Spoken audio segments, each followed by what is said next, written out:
Assalamualaikum warahmatullahi wabarakatuh. Waalaikumsalam warahmatullahi wabarakatuh.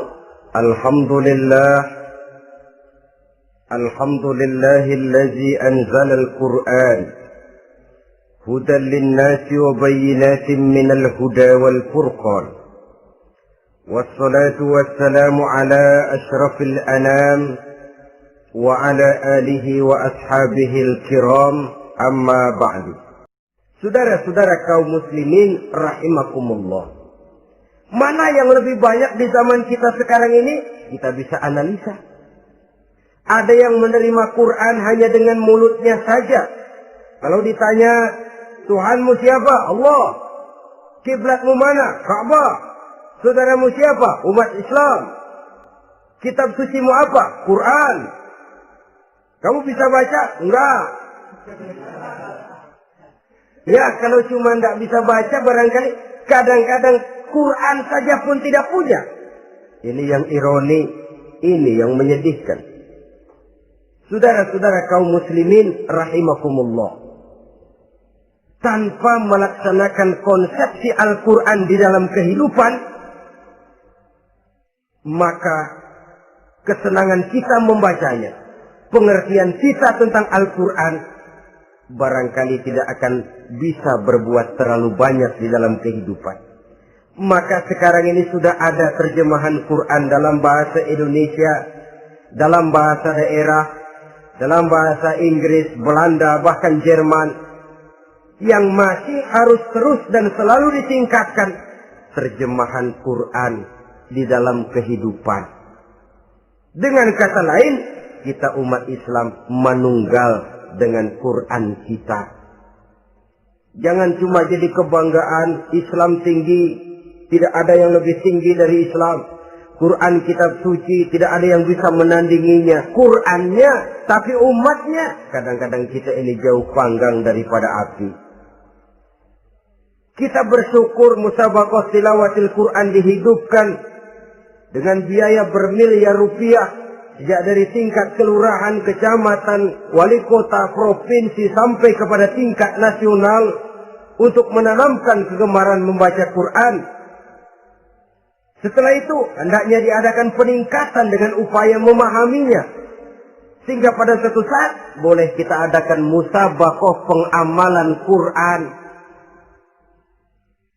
Hadiahnya sudah langsung dari Allah sendiri. Ini yang kita perlu berlomba mengamalkan ajaran Quran. Sabiqun bil khairat, berlomba mengamalkan ajaran-ajaran Al-Quranul Karim. Nah, oleh karena Al-Quran ini dalam bentuknya yang umum kadang-kadang hanya menjelaskan satu persoalan secara global, kita memerlukan tuntunan sunnah dari Rasulullah Sallallahu Alaihi Wasallam. Umpamanya, Quran hanya mengajarkan aqimis sholat, dirikan sholat. Caranya bagaimana? Tidak ada cara sholat dalam Quran. Dari mana kita tahu cara sholat? Dari sunnah. Itu sebabnya selain Al-Quran sebagai sumber utama, kita memerlukan sunnah. Bahwa sholat pakai takbiratul ihram di Quran tidak ada. Bahwa sholat pakai tahiyat dalam Quran tidak ada. Jadi kalau orang cuma Quran saja, tidak ada sunnah itu, ya bagaimana kita bisa sholat? Quran cuma mengatakan wa atimul hajja wal umrata lillah, laksanakan haji dan umrah karena Allah. Bagaimana manasik haji? Bagaimana cara sa'i? Bagaimana cara wukuf? Bagaimana cara melontar? Tidak ada dalam Quran. Yang memuat itu tidak lain sunnah. Untuk memahami Quran dan sunnah ini, kita memerlukan orang yang menguasai Quran dan sunnah. Oleh karena itu kita perlu petunjuk kepada para ulama. Itu sebabnya Quran sendiri mengatakan, wa in tanaza'tum fi syai'in farudduhu ila Allahi wa rasulih. Apabila kamu berbeda pendapat tentang suatu persoalan, kembalikan kepada Allah dan Rasulnya. Kembalikan kepada Allah artinya kembalikan kepada Quran.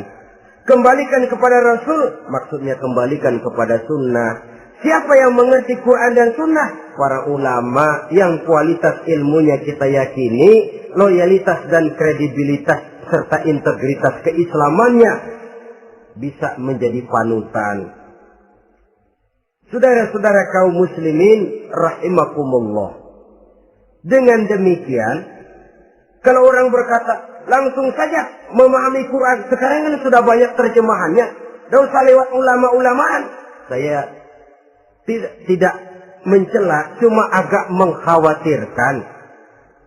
Kalau dia memahami Quran cuma sekedar lewat terjemahannya saja, sangat mungkin jadi dia bisa salah paham. Kita memerlukan bantuan sunnah, kita memerlukan petunjuk para ulama yang menguasai di bidang itu. Kembalikan kepada Quran dan sunnah, artinya bertanya kepada orang yang memahami Quran dan sunnah.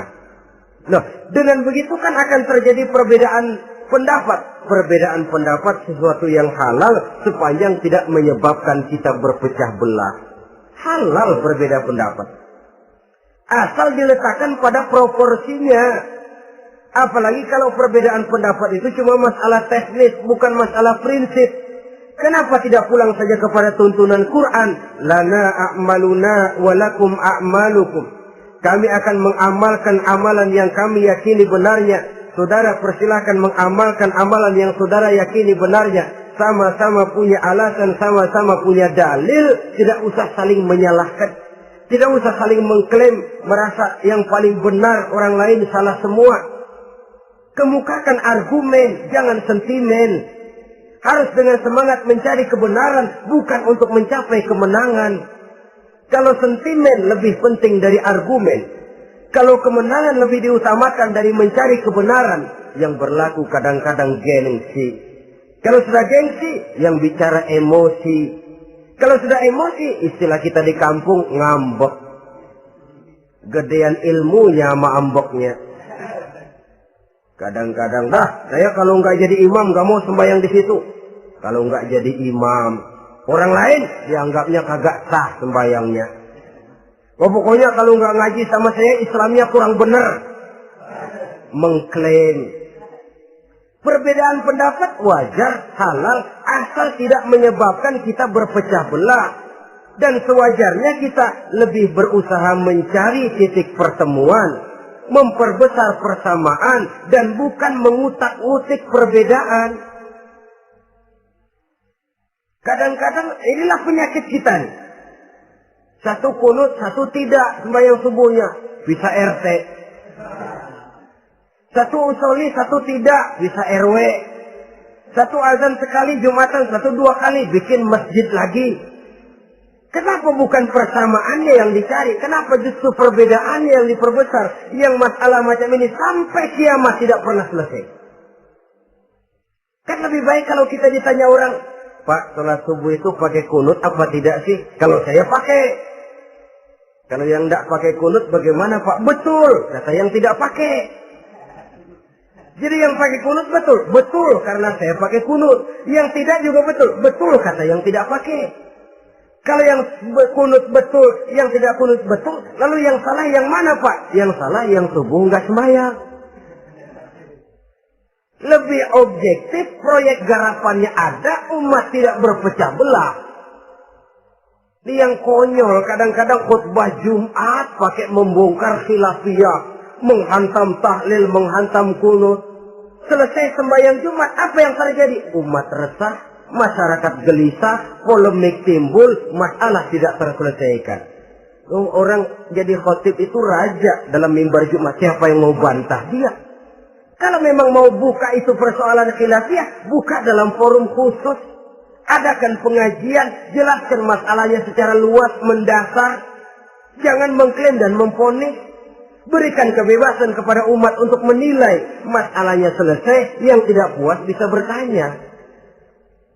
Saudara-saudara, sudah lewat masanya kita meributkan soal itu. Sudah datang waktunya di mana kita lebih mementingkan dan membicarakan masalah-masalah yang lebih mendesak dihadapi oleh umat. Kemiskinan misalnya, kebodohan misalnya, keterbelakangan umpamanya. Peluang untuk mendapatkan pendidikan yang layak bagi anak-anak kita yang berotak cerdas tapi tidak punya kemampuan ekonomi umpamanya. Itu akan lebih objektif ketimbang kita membicarakan masalah-masalah yang sampai kiamat tidak akan pernah selesai. Yang hanya akan menyebabkan kita menjadi lemah, persatuan koyak, solidaritas sosial lalu menurun, saling curiga menjadi tumbuh karenanya, dan pada akhirnya kita tidak akan pernah bisa berbuat banyak. Untung kalau tidak menjadi tertawaan bagi orang yang berdiri di luar pagar. Inilah pertemuan yang singkat ini. Mudah-mudahan kita diberikan kekuatan oleh Allah untuk berimam kepada Al-Quran, menjadikannya sebagai pedoman utama di dalam kehidupan kita. Terima kasih atas segala perhatian. Mohon maaf atas segala kekurangan. Usikum wa nafsi bitaqwallah. Wassalamualaikum warahmatullahi wabarakatuh. Waalaikumsalam.